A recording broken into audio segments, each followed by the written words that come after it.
जिसके लिए फिर कबीर कहते हैं, काया कुश्ती भला चुई चुई पड़े जिस शाम, कंचन काया किस काम की जा मुखना है राम। कबीर गाजी कहते हैं कि हमारी काया बड़ी सुंदर है कि जो कोई देखता है वो कहता है अरे वाह क्या भगवान ने सुंदर कलाकारी दिखाई। पर भगवान कहते हैं कि मैं उस सुंदर कलाकारी को नमस्कार नहीं करता जो बाहर की शरीर की सुंदरता है, मैं तो उस कलाकारी को नमस्कार करता हूँ जिसकी आत्मा के अंदर सद्गुणों का भंडार खुला हुआ है। जिसकी काया सुंदर नहीं, उसके गुण सुंदर है, उसके कर्म सुंदर है, उसकी वाणी सुंदर है। कबीर ही कहते हैं, ऐसी वाणी बोलिए मन का आपा खो और रंग को शीतल करे आपो शीतल। कबीर ही कहते हैं कि ऐसी वाणी बोलो। मैंने भी कटाक्ष किया था, मैंने भी बहुत कड़वा बोला, पर किसी ने मेरा कड़वा नहीं माना, किसी ने मेरा अपमान नहीं किया। समान सम्मान हुआ था मेरा जब था, और नहीं रहा तब भी मेरा सम्मान है। क्यों? मैंने कड़वा इसीलिए बोला कि भटका हुआ मुसाफिर सही राह को देखे, सही रास्ते को, सही मंजिल को जान ले, इसलिए मैंने कह दिया। वैसे मैं किसी को बुरा नहीं बोलने वाला, संत भक्त ब्राह्मण कभी किसी को बुरा नहीं बोल सकते। तुम बुरा बुरा बोल सकते हो पर वो कभी बुरा नहीं। संत कबीर कहते हैं, आवत गारी एक है उल्टन होए अनेक, कहे कबीर का दास से वह गाली ना उलटिए वही एक की एक। कबीर दाजी कहते हैं, अगर तुमको कभी कोई गाली देता है पलट के जवाब मत दीजिए। अगर तुमने पलट के जवाब दे दिया, एक गाली का जवाब 20 गालियों से देना पड़ेगा, और वो भी झगड़ा खत्म नहीं और आगे बढ़ जाएगा। अरे इस शरीर के अंदर सहन शक्ति नहीं है, मानव का चोला धारण करने से क्या लाभ मिला तुम्हें? अरे सहनशीलता सीखो धरती माँ से। सुबह खड़े होकर के धरती माँ को नमस्कार कीजिए कि सुबह खड़े होकर के हम न जाने क्या क्या बुरे कर्म करते हैं, लेटरिन बाथरूम न जाने धरती पर पैर रखते हैं, कितना बड़ा अपमान करते हैं, फिर भी हमारी माँ धरती हमें माफ कर देती है। कभी ये नहीं कहती बेटा तू मेरे ऊपर क्या कर्म कर रहा है। सीखो इस माँ धरती से सहनशीलता का गुण, और जिस भक्त के अंदर सहनशीलता है उसके अंदर सारे गुणों का भंडार है, और जिसके अंदर सहनशीलता नहीं वो महान तपस्वी क्यों ना बन जाए, वो तपस्वी नहीं कहा जाता है, महान नहीं बोला जाता है। सहनशीलता से ही महान और बड़ा बोल दिया गया है। महापुरुष कहते हैं, हे मानव तेरे जीवन में गुणों का भंडार भरना चाहिए, तभी तू मानव कहा जाएगा। अगर मानव होने के बाद अगर तेरे अंदर मानव जैसे गुण नहीं तो मानव नहीं शैतान कहा जाएगा। फिर कहा कवि ने, गलती कर जो पछताते हैं उनको इंसान कहा जाता है, जो गलती कर पर गलती करते हैं उनको शैतान कहा जाता है, और जो गलती कभी करते नहीं उनको संत भक्त और भगवान कहा जाता है। अगर हमसे किसी से गलती हो जाए उसको माफ कर दो, उसे स्वीकार कर लो, छोड़ दो। मानव हो, इंसान हो, अच्छे भक्त हो, सज्जन हो, क्योंकि तुम्हारे अंदर गुण है क्षमा करने का, सहनशीलता का। अगर तुम गलती पर गलती करते चले जा रहे हो तो मानव नहीं हो। मानव जैसा चोला है, मानव जैसी काया है, पर मानव नहीं दानव हो। मानव और दानव एक जैसे होते हैं, थोड़ा सा ही अंतर होता है। दानव होता है वो कुकर्म करता है, दुराचार करता है,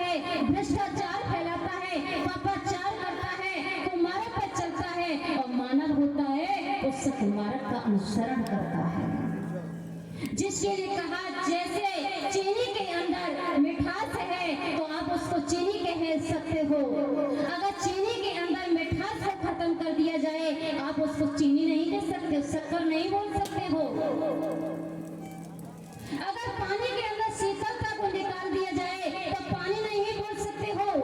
अग्नि के अंदर से तपिश को निकाल दिया जाए उसको अग्नि नहीं कह सकते हो। और मानव के अंदर से गुणों को निकाल दिया जाए, अब गुणों का भंडार हो तो उसको मानव नहीं दानव हो शैतान ही बोला जाएगा।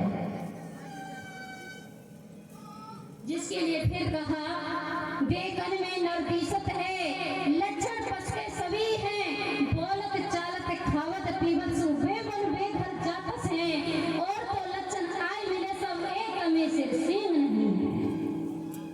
जो कांटे बिछाने वाले होते हैं, जो दूसरों का बुरा करने वाले होते हैं, जो एक गाली का 20 गालियों से जवाब देते हैं, उनके लिए पशुओं का नाम दिया गया है, वो मानव नहीं। केवल फर्क इतना है कि उनके सींग नहीं है और सब कुछ उन्हें ही जैसा है। खाना पीना सोना बैठना और बच्चों को पैदा करना, अगर यही काम करते हो तो तुम और पशुओं में अंतर ही क्या रह गया? अंतर कर्म से होता है।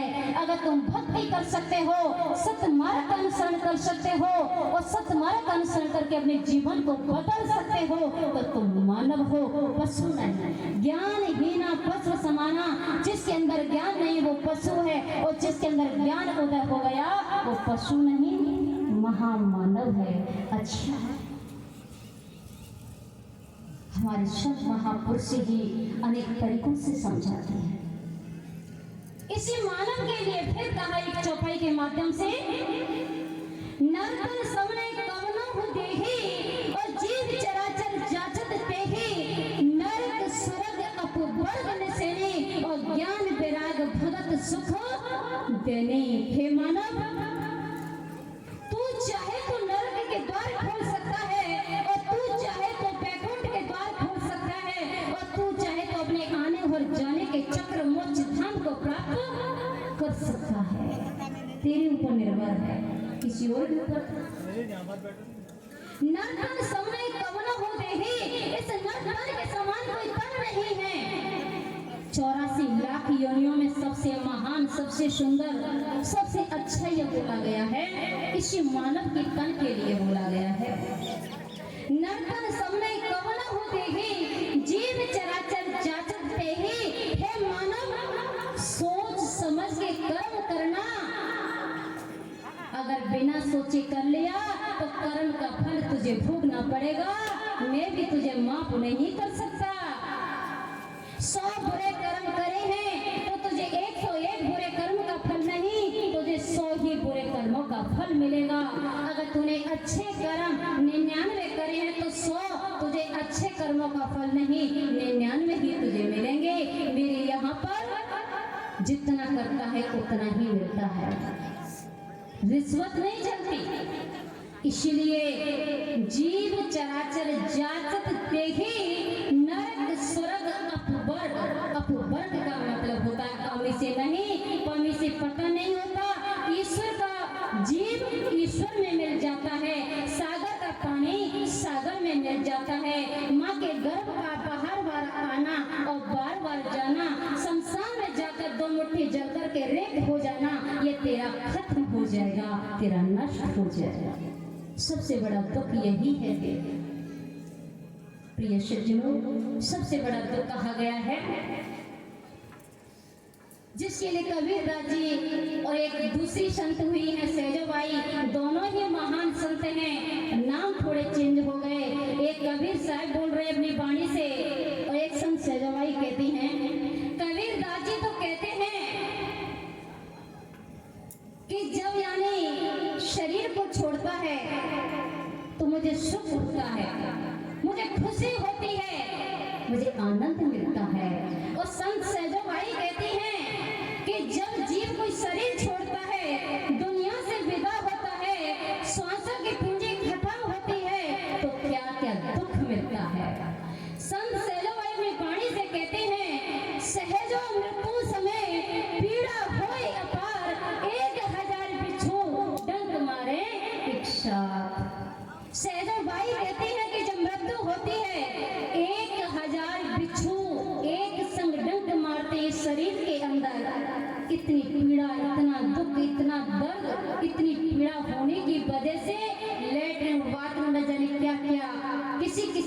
बाद बहुत बुरा हाल होता है, परेशान होता है, दुखी होता है। सहजो मृत्यु समय पीड़ा होई अपार, 1000 बिच्छू डंक मारे एक साथ। ओ कबीरदास जी क्या कहते हैं? मन में भी सब जग डरे, मेरे मन आनंद और मरने से ही पाइए पूर्ण परमानंद। संत तो दोनों ही थे, फिर दोनों की वाणियों में अंतर कैसे आ गया? दृष्टांत के माध्यम से बताते हैं, समझाने के लिए। दुनिया के जीव हो, दुनिया से दृष्टांत देते हैं।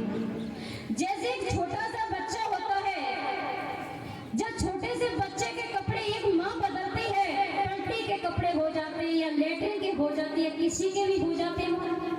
जब माँ या बहन या बुआ उसके कपड़े बदलती है तो बच्चा रोता है कि हंसता है? छोटा वाला रोता है, हंसता रोता है, हाथ पैर फेंकता है। हाथ पैर फेंकता क्यों है?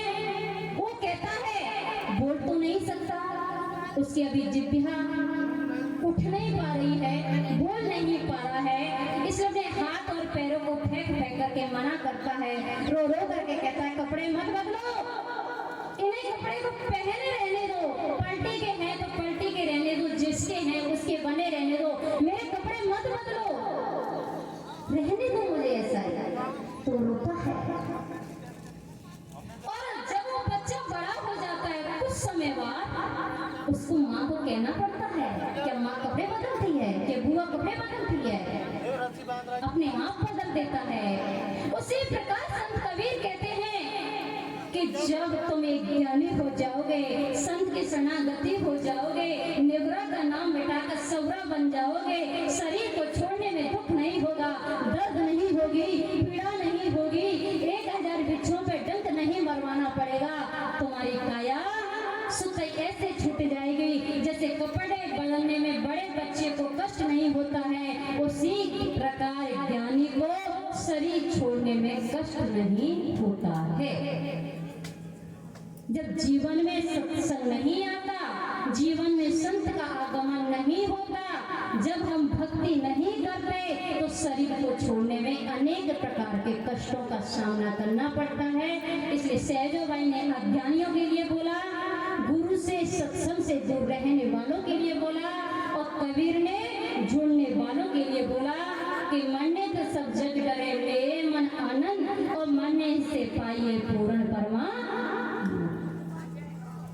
मुझे खुशी होती है जब जाने का समय होता है, ईश्वर का अंश ईश्वर में मिल जाएगा, प्रभु का बच्चा प्रभु के पास पहुंच जाएगा। अब मुझे खुशी होनी चाहिए कि मैं उस सनक सनातन उस परमात्मा से हमेशा हमेशा के लिए मिलन हो जाएगा, जिसके लिए फिर कबीर कहते हैं, समझो रे नर गगन में आवाज कैसी है। गगन, कौन से गगन की बात हो रही है? अरे उस आकाश की बात नहीं हो रही, उस आसमान की बात नहीं हो रही, अरे बात हो रही इस शरीर रूपी गगन की बात। संत महापुरुष कबीर कहते हैं, यह हमारा जो मस्तक है, ये जो हमारा सिर है, यह गगन है, आकाश है, इस शरीर से ऊपर है, इसी में सब कुछ समाया हुआ है। जो ब्रह्मांडे सो ही पिंडे, जो ब्रह्मांड में है सो इस पिंड के अंदर है, इस मानव के अंदर है, इस 5 तत्व के पुतले के अंदर है। जिसके लिए फिर कहते हैं, समझो रे नर गगन में आवाज कैसी है, बिन धरती एक मंदिर देखा, बिना सरोवर पाने, और बिन चंदा के चमक चांदनी ज्योत में ज्योत समाने। कबीर कहते हैं कि ऐसा गगन और ऐसा मंदिर देखा जो बिना धरती के मंदिर देखा। आज तक तुमने कोई मंदिर ऐसे धर्मशाला कुछ जगह देखी जो बिना धरती के बना हो? नहीं, न देखा है, न देख सकते हो, न देख पाओगे। पर भगवान की कलाकारी ने एक ऐसा मंदिर बना दिया है जो बिना धरती के बना हुआ है। वो मंदिर कौन सा है? 5 तत्व का पुतला रूपी मानव, ये बिना धरती के बना हुआ मंदिर है। इसी मंदिर के अंदर बाहर का मंदिर बनाया कारीगर ने, तो उसमें मूर्ति को प्रतिष्ठित कर दिया। यह काया रूपी मंदिर बनाया श्री हरि ने, और श्री हरि ने रूपी कारीगर ने बनाकर उसी में खुद विद्यमान हो गया, बैठ गया, विराजमान हो गया। भगवान ने कहा, हे जीव, मैं तेरे सामने चोर सिपाही का खेल खेलूंगा। चोर सिपाही का खेल खेलता है भगवान मानव का शरीर दे करके। वो कहता है कि जो ढूंढ लेता है वो जीत जाता है, जो ढूंढ नहीं पाता है वो हार जाता है। जब इस मानव के पुतले में आकर के हम बाहर के मंदिरों में ढूंढते ढूंढते ढूंढते ढूंढते जीवन को निकाल देते हैं, तो भगवान कहते हैं हार हो गई तेरी, पराजय हो गई। वो अगर तूने मानव के तन को लेकर के तूने बाहर नहीं अपने घर के अंदर ढूंढा, तो मैं तुझे मिल गया, तेरी जीत हो गई, तेरी पराजय। इसलिए संत महापुरुष कहते हैं, समझो रे नर गगन में आवाज कैसी है, बिन धरती एक मंदिर देखा बिना सरोवर पानी। सरोवर क्या है शरीर के अंदर, हमें तो उस सरोवर का आज तक नहीं पता चला। सरोवर कहाँ है, कैसा है, कभी दिखा नहीं, किसी से सुना नहीं। कभी तो बोलते हैं है सरोवर, कहाँ? इस शरीर के अंदर, इस गगन के मंडल के अंदर। जब माँ के गर्भ के अंदर जीव रहता है तो 9 महीने किसका पान करता है? माँ जो खाती है वो बच्चा नहीं खाता। उस सरोवर का अमृत स्वरूप चरणामृत है, उसका पान करके 9 महीने को व्यतीत करता है माँ के गर्भ के अंदर। गगन मंडल अमृत का कुआं जहाँ है ब्रह्म का वासा, सब रहो बे भर भर पीवे निगरा मरत प्यासा। इस शरीर के अंदर है। सतगुरु जीवन में आते हैं तो उस सरोवर का पान करा देते हैं, उस चरणामृत का पान करा देते हैं, उससे जीव अमर हो जाता है। माँ के गर्भ के अंदर तो 9 महीने भगवान की कृपा से पान करता है, और जब माँ के गर्भ से बारिश धरती पर आता है, माया के वशीभूत होकर के भूल जाता है, तो जीवन में संत आते हैं, उसके मस्तक पे हाथ रख करके उस सरोवर का ही ज्ञान करा देते हैं। समझो रे नर गगन में आवाज कैसी है, बिना बिना बादल जो बिजली चमके, बिना सूरज उजियारा, बिना सिप जहे मोती उपजे, सुरबिन शब्द उचारा। किसी भाई की बोलेरो बढ़िया रास्ता में भैया, हाँ 805 किसी की भी हो, उसको एक साइड में कर दे, रास्ता से हटा दे। संत जी ने क्या बोला? बिना बादल बिजली चमके और बिना सूरज उजियारा, बिना सीप जहे मोती उपजे, सुरबिन शब्द उचारा। बिना बादल के आज तक किसी ने बिजली को चमकते हुए देखा नहीं। इस शरीर के अंदर बिना बादल के बिजली चमकती है। थोड़ा ध्यान भंग हो गया सबका, क्या देख रहे हो ऐसा? ध्यान को एकाग्र करो। जब तक ध्यान का एकाग्र नहीं होगा, आज पूर्णिमा का दिन है, वो अमावस्या की रात्रि बन जाएगी। सोने का समय नहीं, बात करने का समय नहीं, अनमोल समय, इसका लाभ ले लीजिए। अगर थोड़ा सा ध्यान विचलित हो जाता है, निकल जाएंगे। संत के वचन अटपटे, झटपट रखे न को, और जो कोई झटपट रखे तो चटपट दर्शन हो। संत के वचन बड़े अटपटे होते हैं, बड़े जल्दी निकल जाते हैं। समझोगे गहराई से तो बहुत कुछ जीवन में हासिल कर सकते हो। बिना बादल बिजली चमके, बिना सूरज उजियारा, बिना सीप जहे मोती उपजे, सुरबिन शब्द उचारा। जीवन में संत आते हैं तो उस सरोवर को दिखा देते हैं जो बिना सरोवर के सीप का मतलब बड़ा अनमोल चीज होती है। अनमोल चीज का मतलब होता है भक्ति मिल जाती जीवन में जब संत आते हैं तब, जब तक संत नहीं आते तब तक वो सीप रूपी अनमोल मोती उस सागर से इस शरीर के अंदर से नहीं मिल सकता। बिना सीप जही मोती उपजे सुर बिन शब्द उच्चारा। बिना सुर के बहुत कुछ बोल देता है, बहुत कुछ। इस शब्द का उच्चारण ओशन महापुरुष बताते हैं, जिसके लिए फिर कहा संत महाराज कबीर ने ही, जिसके लिए उन्होंने फिर बोला है, इस गगन के मंडल के अंदर ही अमृत का कुआं है।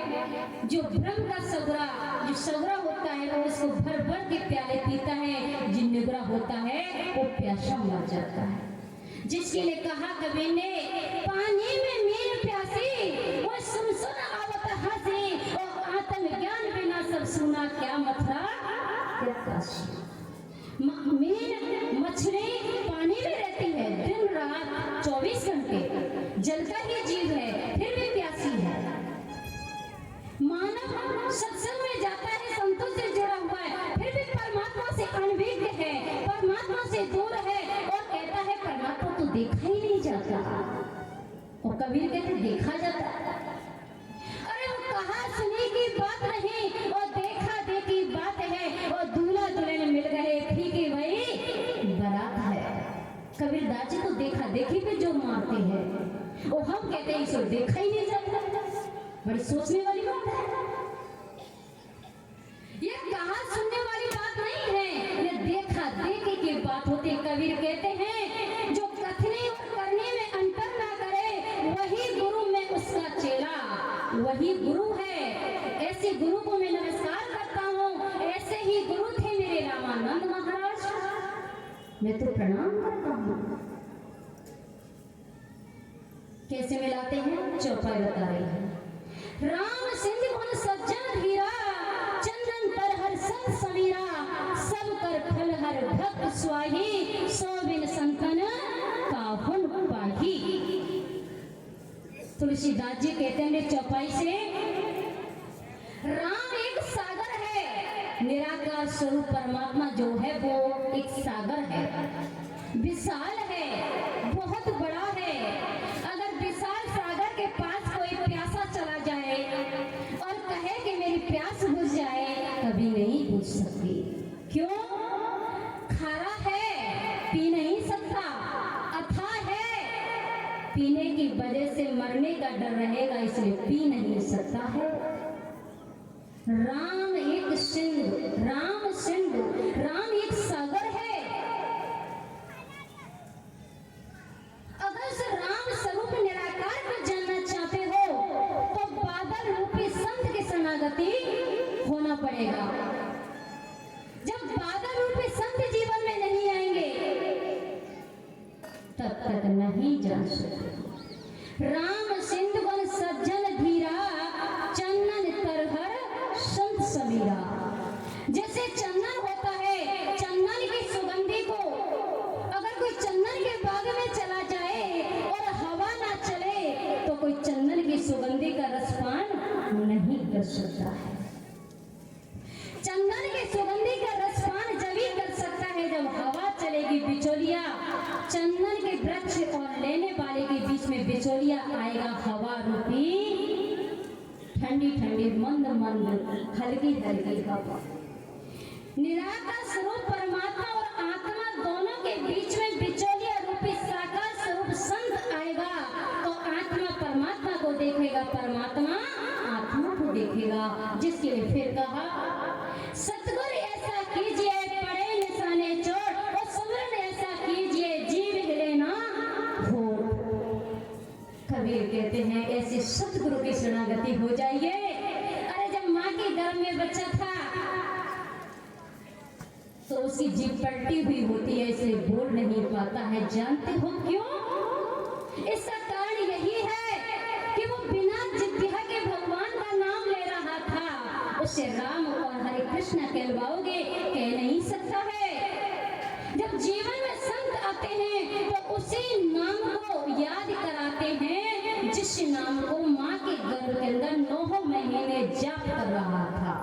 उसी नाम का जाप कराते हैं। इसलिए कह दिया सतगुरु ऐसा कीजिए, पड़े निशाने चोट, सुमिरन ऐसा कीजिए, जीव हिले ना हो।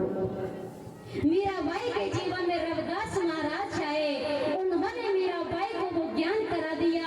भगवान कृष्ण ने कुरुक्षेत्र की भूमि पर अर्जुन को ज्ञान करा दिया। हे अर्जुन, तू सोचता है कि मैं युद्ध कर रहा हूँ, तू युद्ध करने वाला नहीं, करता तो मैं हूँ, करता तू नहीं है, मैं हूँ करता तू। जब आत्मज्ञान होता है तो समझ जाता है कि जीव कुछ नहीं कर पाता है, जो करता है वो परमात्मा करता है, उसका सतगुरु करता है, उसकी गुरु कृपा करती है। शन महापुरुष तो हमें यही बताते हैं कि जब जीवन में ऐसा सतगुरु आ गया तो कभी मांस का भक्षण नहीं कर सकते हो, कभी पर इसके गमन नहीं कर सकते हो, कभी जुआ नहीं खेल सकते हो, कभी ठेके पर नहीं जा सकते हो, कभी किसी का बुरा नहीं कर सकते हो। जिसके लिए कहा कवि ने कि जो नर बकरी खाते हैं तिनके काढ़ी जाए खाल, और जो नर बकरी खाते हैं तिनके दाता राम। जो बकरी हरी हरी घास खाए, हरी हरी दूध खाए, उसके खाल को नोच नोच करके खींच खींच करके ढोलक और तबले हारमोनियम बनाए जाते हैं। और जो मानव नर और बकरी और मुर्गे खाते हैं उनकी क्या हालात होगी। कभी दाची फटकार मारते हैं मानव, तो इन जीवों को सताने नहीं आया, इनको खाने के लिए नहीं आया, तू तो इन पर दया करने के लिए मानव का धारण चोला लेकर के आया है।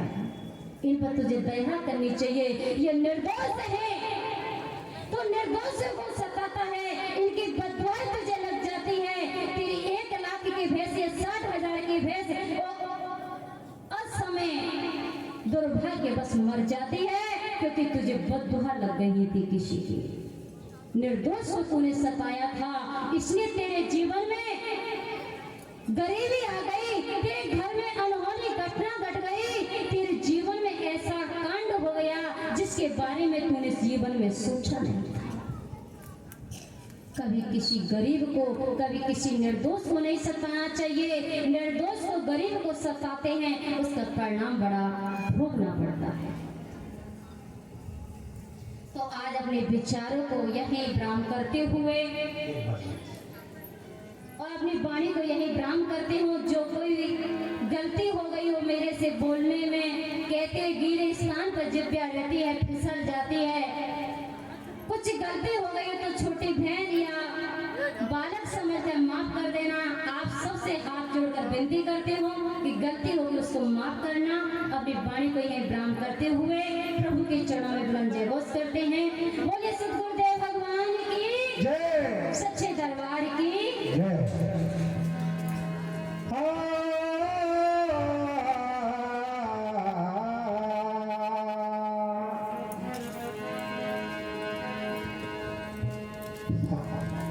भैया हारमोनियम के माइक चालू कर इसको।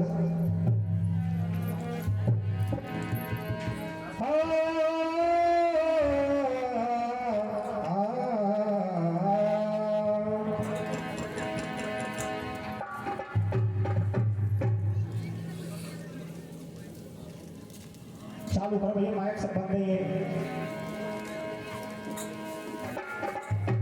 माइक ऑपरेटर किधर है? आ रहा वो संजय। कबीरा साहिब लगता प्यारा, कबीरा साहिब लगता